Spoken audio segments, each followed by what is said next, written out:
Mga kabarangay, narito po tayo ngayon sa parting Napaan.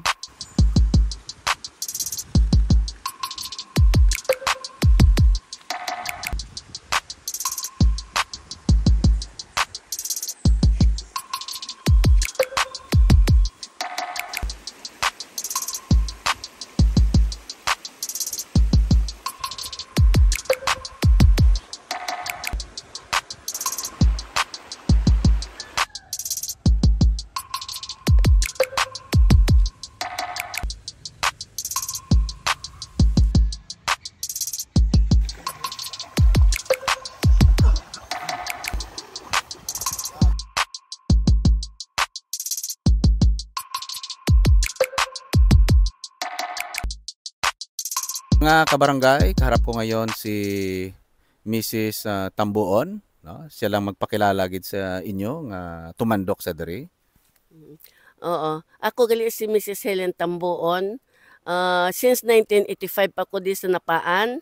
Sa una nga tiyempo, ang amon nga suba, hay kanamiton kita dya. Ang hasta sa mga karahay ho, makita man ninyo sa idalom, nga ginaisyuan kami sa una nga nagalubog pero sa tang Jawa ot aran tinlo amon suba tang dya ag sige ang wanit mga investor ho din nga mapaobra et resort. Ang bamboo may hudiyo man. Eh kasunod siguro ka dyan, balita ko ginaparintahan man dyan adi nga ko ano nga suba nga obra man kuno nga resort. Ibig sabihin tumandok ka gid it Napaan kag saksi ka gid kun ano ang diya sa palibot. Oo, hindi ako as in hindi gid ako tumandok kundi Ilongga kasi ako. Asawa ko ang taga-Hude. Galing. Ag kami kaya ang tinanto di adi nga portion. So ibig sabihin udya ikaw udya ikaw nagbuhay gid. Oo. Mula nga nag-asawa hasta diri-diretso ron. Mm-mm. Ay pila mo no nga? Apat. Ag dati akong barangay secretary. It Napaan. Gali. So sa imo nga pagtan-aw it Napaan subong daw malayo-layo ang kanyang mararating ano? Talagang malayo ang mararating kung talagang maraming investor ang papasok. Kasi siyempre, kung kumbaga, kami sang tatang dyan, galingkad lang kami. Siyempre dyan kami umaasa na sa Kopra.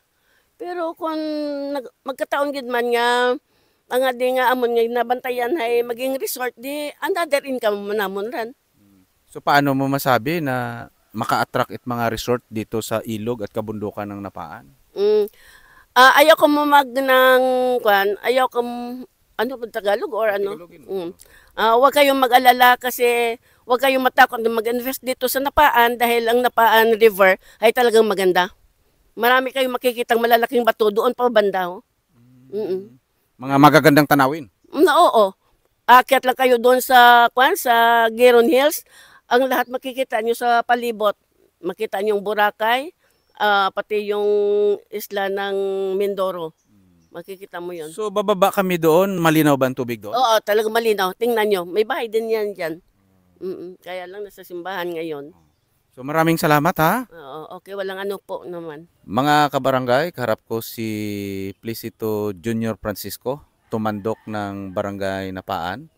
Atin siyang tanungin mga kabarangay kaugnay sa Napaan River. Kamusta, Nyor, ang subait Napaan? Okay man sir wa man problema. Kita ninyo na kuan man.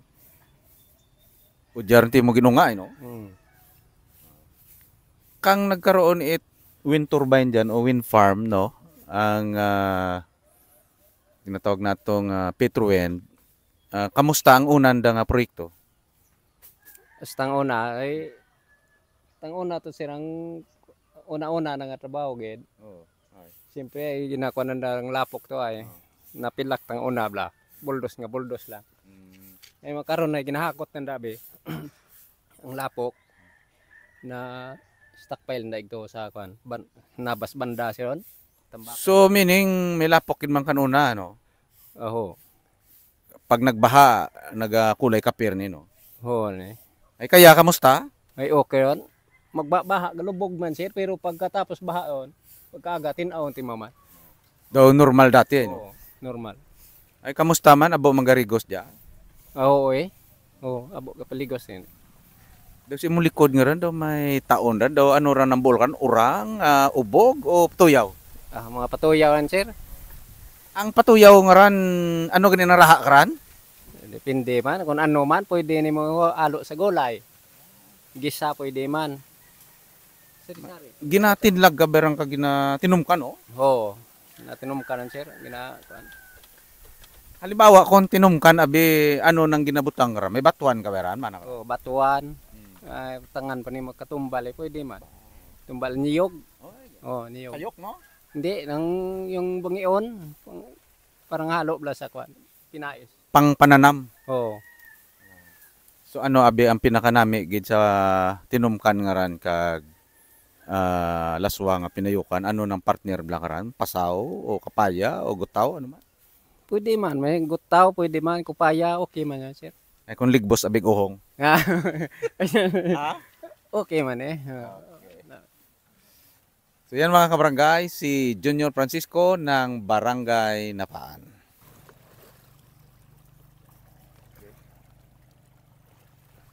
Thank you ha. From Napaan. Yata na, namiyon. Mga kabarangay, kaharap ko si Nini Edmond Francisco, tumandok kag former kagawad ng Barangay Napaan. Kamustahon ta mga kabarangay, no? Ating alamin ang itong Napaan River kung kamusta. Kamusta? Eh medyo ang ano naman ngayon, medyo mahinay na yung tubig pero okay lang na sustain pa rin yung ano namin dito, yung kalinisan ng Barangay Napaan para sa kabubuti ng aming mga constituent.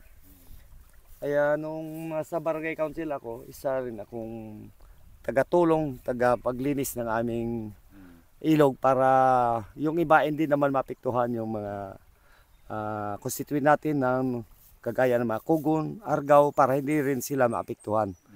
Dahil sa pamumuno namin noon na para ikabubuti ng aming mga kabarangay. So kons ugali rong kita ninyo yan yung udyang galigos, no? Oo, mga 80% nandito talaga naliligo sa ilog yung mga constituent namin. Kasanayan kita ninyo nga udyagal. Nami bigaligos ay running water eh, no? Running water. Minsan doon ako lumalangoy. So noon kons nung nagkaroon ng project diyan sa taas, may naglubog man normal kung magbaha, no? Oo. Pero ang kwan dito may lapok-lapok no. Sa Tangja, Mayroong putik ba? dati yon yung nung phase 1 nila, maputik talaga. Pero sa ngayon, yung phase 2 nila, hindi na. Kasi stricto na yung DNR at saka yung mga barangay official na dapat ayusin ang pagtatrabaho. Hindi naman kami nag-against sa mga Petruin. Ang importante lang, ayusin ang trabaho para lahat ng mga constituent ng Malay ay may enjoy. Dahil marami ding maitulong ng taga-Petruin yan eh. Hindi lang dito sa bayan ng Malay, pati yung mga ibang probinsya. Dahil dyan sila sa NGCP sila kumukuha ng mga power para i-distribute sa mga ibang nangangailangan ng kuryente. So ngayon talagang makita natin linis-linis, no? Oh, linis-linis lang. Kaunting mga dahon lang, normal lang naman yan eh, yung mga dahon. Importante yung mga plastic dapat ay nasa tamang lagayan. So mga kabarangay, no, si former kagawad Nini Edmond Francisco, ang isa sa mga saksi din sa mga pangyayari dito sa river ng Napaan. At makikita natin na siya mismo ang nagpapatunay na kung saan ay may malaking tulong ang Petruwind at ang ilog Napaan ay naproproteksyonan dahil ang mga barangay officials at the same time ang gobyerno ay nakatutok sa mga proyekto para sa ikaprogreso ng ating bayan. Mga kabarangay, kaharap ko ang punong barangay ng Barangay Napaan na walang iba si Cap Ruben Soliano, isa sa mga kapitan na kung saan ay tumayo bilang isang leader ng barangay na ito na nagwi-welcome ng ilang mga investors para sa kanyang barangay. At alamin natin mga barangay, no, kung ano ang nagiging impact ng mga negosyante, mga investor na kung saan ay ang Napaan ay may potensyal sa turismo at mga sari-saring mga negosyo katulad ng wind turbine o ng turbina na patuloy na tinatayo dyan sa sakop ng Barangay Napaan. Kap, kamusta ang aton nga Barangay Napaan sa ngayon? So, kabarangay, good morning. So, sa ngayon, yung barangay natin ay nakita man natin sa aktual na yung ilog natin ay malinis na. At actually, yun nga, yung problema dati, yung sa issue na during phase 1 ng Petrowind, siyempre nakita natin na sobrang malaking epekto sa amin. Pero sa phase 2 ngayon, nakita natin na sa ginawa ng mitigating measures ay almost ilang buwan sa ngayon kahit na malakas ang ulan, hindi maiwasan na malabo yung ilog natin pero madali lang malinis. So at saka nakita natin doon sa itaas yung ginagawa nila. Yung malaking impact doon kasi yung mitigating measures may gabyon sila nilagay at saka yung malaking basin na kung saan doon pupunta ang mga siltation nila bago mahulog sa ilog. So pagpuno na yan, hinahaul ng bako at saka kinakarga sa kanilang sasakyan at saka dinadala kung saan natapon. So nabanggit mo kanina Kap, no, ang mitigation ng Petrowind. Kumbaga sa kwan ay panigurado, no, nga hindi dadaloy sa suba. Yan Kung sakali umulan. Yan ang gusto nilang mangyari. Pero siyempre sa tinatawag natin na anong tawag yon, yung development, hindi miwasan na mayroong bumababa pero hindi katulad na walang harang diyan na ginagawa. Siyempre diretso yan. Pero sa ngayon nga sabi ko pag umulan ng malakas 5 to 8 hours ay yung tubig natin okay na. At saka yung ilog natin sa ngayon ay maraming mga species diyan. Hindi katulad noon na wash out lahat. Pero sa ngayon, yun ang kinukunan ng ibang kasuwet namin na panghanap buhay. Yung Katuyaw, no? Panagon at saka pang munit. Okay, sa kabilang banda Kap, ano, na nandiyan na tayo na kinaharap ninyo ang problema noon at nagkatulungan ang mamayan. And then naresolba naman, no, sa pamagitan ng tulong rin ng Petrowind, no, nagtulong-tulong ang lahat. So sa ngayon, ano naman ang maidulot ng ilang mga proyekto diyan sa inyong barangay? So sa Petrowind, maraming binigay yung Petrowind sa amin. Mayroon sa edukasyon,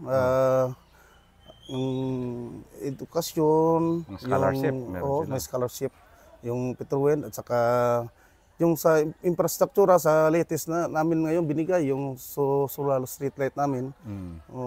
At saka yung cancer health, almost taon-taon may pinibigay sila ng assistance or vitamina sa mga malnutrition namin at saka yung binigay nila malaking tulong yung ambulance na hindi lang Barangay Napaan makikinabang almost halos buong Malay, bayan ng Malay. At saka yung sa school, marami silang binibigay na mga katulad ng printer at saka yung mga gamit ng mga mag-aaral natin.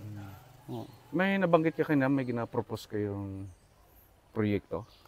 Mayroon kaming propose sa Petrowind ng proyekto na medyo may kalagahan din kasi una-una yung problema namin, yung plaza namin, walang stage.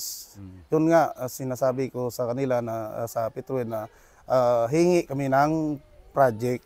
So, approve naman sa kanila. Baka sunod na taon, siyempre, nang sabi sa akin, ay laanan nila ng budget. Saka, baka sunod na taon, gawa na yung propose namin na project. Sa Yung stage patubig, may patubig ng kamo dyan. Yung una-una, ang binigay ni Petroid sa amin yung water spring namin. At saka ngayon, nakikinabang din yung buong napaan kasi libre yun. Yung pagdaloy ng tubig, no? Talagang ginawa na ng paraan din para na Yung ginawa nila namin doon sa taas, Oo. yung gumawa ng impounding tank doon, at saka nilagyan namin ng number 2 na hose papunta na dito sa barangay. At saka yung mga tao namin dito ay nagkabit sa bawat bahay-bahay. Yun ang ginagamit namin ngayon. So, meaning ang Petrowind ay may malaking tulong dito sa inyong barangay, no? Education, health, no? Mga water supply nga para sa barangay Napaan at mga ilang pang mga infrastructure na nabanggit mo, no? Na may mga kalakihang halaga na para dito sa barangay Napaan, no? So, ano ang masabi mo sa pagpasok ng investor ng mga negosyante o mga proyekto dito sa Napaan? Ano ang magiging impact o magiging laking tulong dito sa Napaan? Siguro ang malaking tulong, siyempre una-una dyan, yung tax nila, siyempre may share tayo sa ating LGU. At saka hindi lang yan si Petroin kasi maraming na-propose dito eh. Katulad ni San Miguel, mayroon silang lupang binibili dyan. Sa ngayon, incoming naman yung sinasabi ng Royal Global na investor. Siyempre, pag pumasok sila, pag binayaran nila yung lupa at saka develop, siyempre yung mga tax. Pero ang importante yan, pag once na gumawa sila ng project dyan, kung ano mang gagawin nila, yung unahin nila, yung mitigating measures na hindi mas lalong maapektuhan yung ilog natin. Kasi number 1 dyan, yung ilog natin, kinukunan natin ng tubig pang araw-araw na ginagamit at saka yung pangkabuhayan din kasi yun nga, yung ibang natin dyan, mamamayan dyan naghanap buhay sa ilog. Oo. Sa pag-ikot namin, Kap, may ilang mga resort nga tumatayo, no? Na nag-ano sila, nag-invest sila about sa mga resort dito para sa kasi ang nakita ko kasi kung hindi maganda ang ilog ng Napaan, may mga tumatayo na mga resort eh. Oo. May doon banda, may doon at saka may doon pa, may meron balitaan dyan. mo nga kami diyan. Sa ngayon, mayroong ginagawa dito, yung Bamboo Resort or LMG, nandyan sa bandang malapit sa irrigation. At saka yung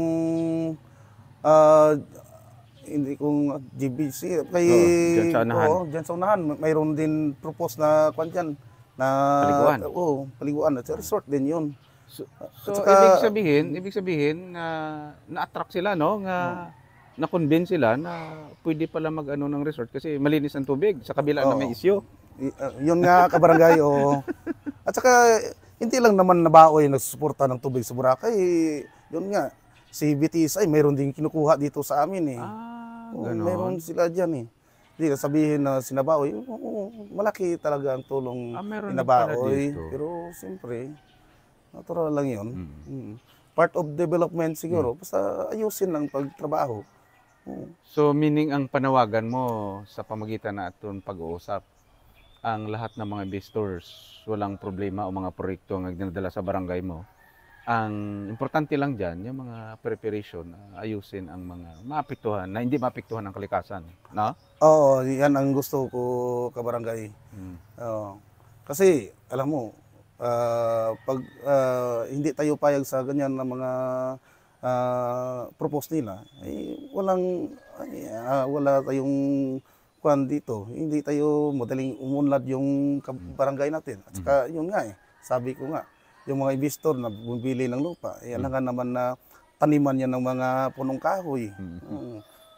So may itatayo talaga sila? Siyempre, natural yan.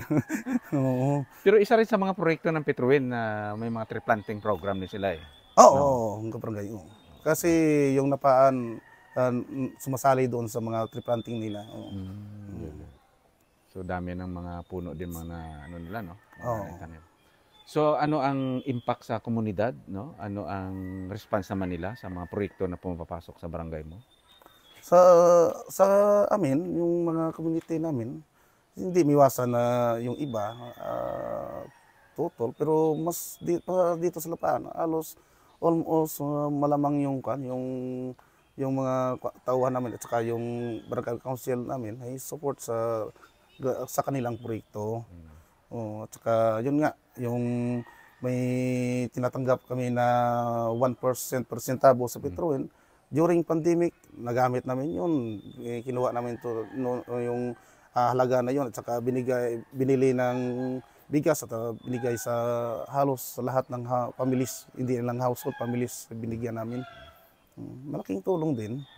So napakaganda pala na may partner, no? O may mga pumapasok na mga investors sa pamagitan ng kanilang mga taxes na binabayad at the same time sa mga CSR, no? Yeah, Sa kanilang yes, corporate social responsibility na dami silang mga activities at mga proyekto na ginagawa dito sa Barangay Napaan. Tama yan, kabarangay ni Kiboy. At saka masabi ko lang, kung yung mga nagko-comments dyan, kung gusto nila makita yung actual na ginagawa doon sa taas, pupuntahan nila, hindi lang comments na sa social media. Na hindi naman lahat na post nila ay totoo.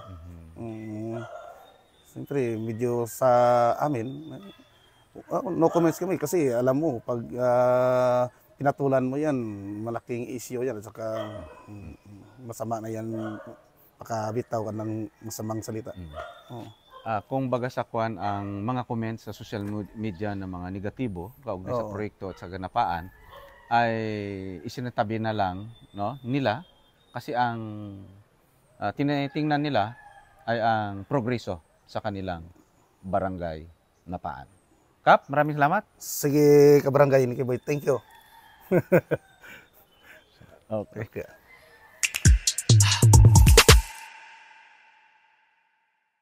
Mga kabarangay, atin pong umpisahan ang ilang mga ginagawa ng Petrowind sa ating bayan, partikular sa ating probinsya at sa kabuuan ng bayan ng Malay. Noong 2015, nang magsimula ang Petrowind sa kanilang Phase 1, ito ang itinuturing pinakamalaking single investment sa probinsya ng Aklan sa halagang 4.5 billion pesos. Ngayon, magbibigay ulit ito ng karagdagang investment sa pamagitan ng kanilang Phase 2. Naway patuloy maging bukas ang mga liderato ng Aklan sa tuloy-tuloy na progreso, lalo na sa pagpapatibay ng supply ng kuryente. Ang Wind Farm Phase 2 project ng Petrowind ay proyekto ng gobyerno o ng Department of Energy. Ang Petrowind ay isang service contractor. Ang layunin ng gobyerno ay mapatibay pa ang supply ng kuryente sa buong bansa at kailangan ng ating gobyerno ng suporta para matupad ito. Sa huli, lahat tayo makikinabang. Hindi totoo na walang ginagawa o planong gawing impact mitigation measures ang Petrowind para sa Phase 2. Natapos na ng Petrowind ang kalsada sa unang 3 turbina ng Phase 2 at wala itong naging epekto sa Nabaoy River gaya ng pananakot ng iilang grupo. Nagpapatunay lamang ito na epektibo ang mga iba't ibang layers ng depensa na inilagay ng Petrowind. Ito ay mas lalo pang paigtingin ng Petrowind para sa 3 natitira pang turbina. May mga karagdagang mitigation measures na gagawin ayon sa rekomendasyon ng EMF Philippines. Sila ay mga eksperto sa bioengineering para masiguro na walang maapektuhang ilog. Dati pa man ay nagpapatupad na ng monitoring ang Petrowind kahit hindi na ito nire-require ng DENR Dahil ayon sa pulisiya ay hindi kailangan pag ang proyekto ay mas mababa sa 100 megawatts. Gayunpaman, bumuo ang Petrowind ng composite monitoring team para mag-monitor sa environmental impact ng proyekto. Ang mga miyembro nito ay binubuo ng host barangays and environment officers ng LGUs. May 4 na level na monitoring ang ginagawa ng Petrowind.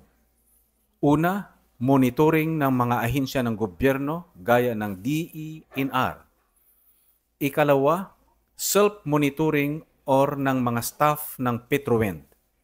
Ikatlo, monitoring ng lokal monitoring teams. 5 officers per barangay.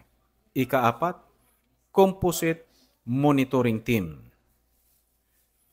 Ano nga ba ang host communities at bakit hindi kasama ang barangay na Baoy?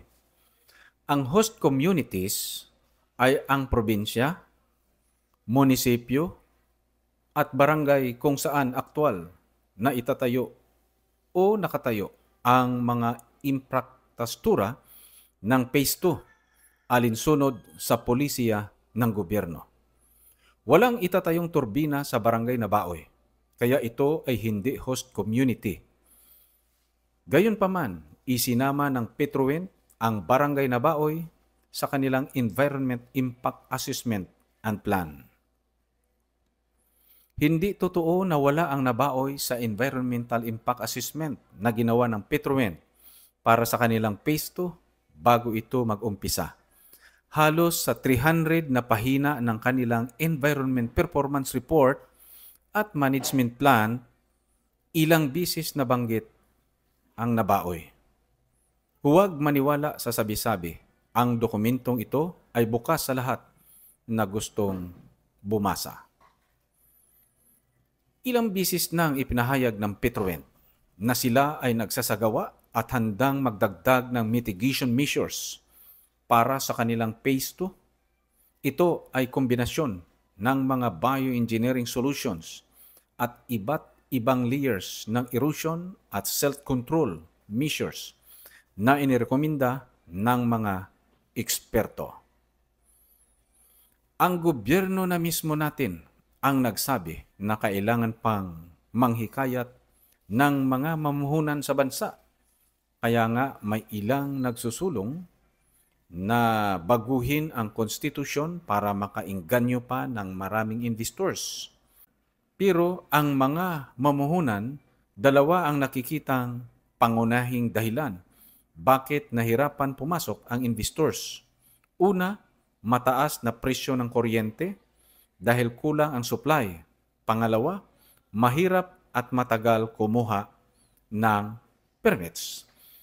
Ang Phase 2 project ng Petrowind ay suportado rin ng Board of Investments ng bansa o BOI. Ang wind farm Phase 2 project ng Petrowind ay proyekto ng gobyerno o ng Department of Energy. Ang Petrowind ay isang service contractor. Ang layunin ng gobyerno ay mapatibay pa ang supply ng kuryente sa buong bansa at kailangan ng ating gobyerno ng suporta para matupad ito. Sa huli, lahat tayo ay makikinabang. Ang Petrowind ay nagbibigay ng proposal sa Malay, LGU ng kanilang Committed Corporate Social Responsibility Programs na aabot sa 44 million para sa barangay na Baoy. Ito ay mga health, education, livelihood, and environmental projects. Kabilang dito ang monthly financial aid para sa 500 na mga mag-aaral ng barangay na Baoy at mga mapipiling scholars sa loob ng 10 taon. Ito ay halimbawa lamang ng direktang benepisyo ng Renewable Energy Project. Huwag sanang ipagkait ang oportunidad na ito sa mga kabataan dahil lamang sa mga pananakot ng iilang individual. We call the people of Aklan to support Nabas Wind Power Project Phase 2. Together, let us advance greener and cleaner energy for a sustainable future and fight misinformation and misconception about wind energy. Ang lahat ng ito mga kabarangay ay mula sa kanilang Facebook account ng Nabas Wind Farm.